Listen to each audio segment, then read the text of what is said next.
ఈ వితండవాదం ఏంటి? సైకో ప్రవర్తన. ఎవరైనా మాట్లాడితే వాళ్ళ మీద విరుచుకుపడిపోయి దాడులు చేస్తారు.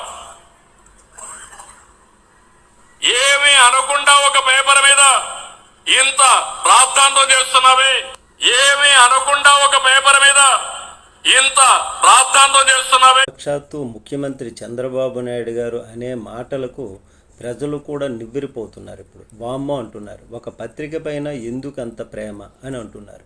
అసలు ఆ పత్రిక ఏమంది?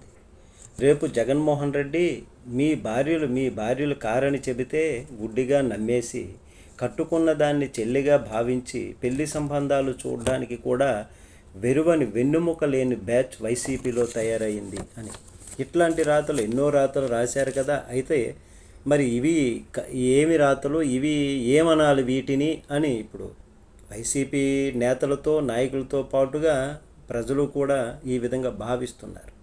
మరి ఏదేమైనా కానీ ఇది సరైనటువంటి కాదు అని మరి ఆ పార్టీ కావచ్చు, ఈ పార్టీ కావచ్చు, ఇట్లాంటి వాటికి స్వస్తి చెప్పి సాఫ్ట్గా వెళ్ళేటటువంటి విధంగా ఉంటే ప్రజలకు కూడా బాగుంటుంది. పరిపాలన పైన ప్రభుత్వం దృష్టి పెడితే మరింకా బాగుంటుంది అనేటటువంటి విధంగా ప్రజలు భావిస్తున్నారు. మీరైతే ఏమంటారు? కామెంట్ చేయండి.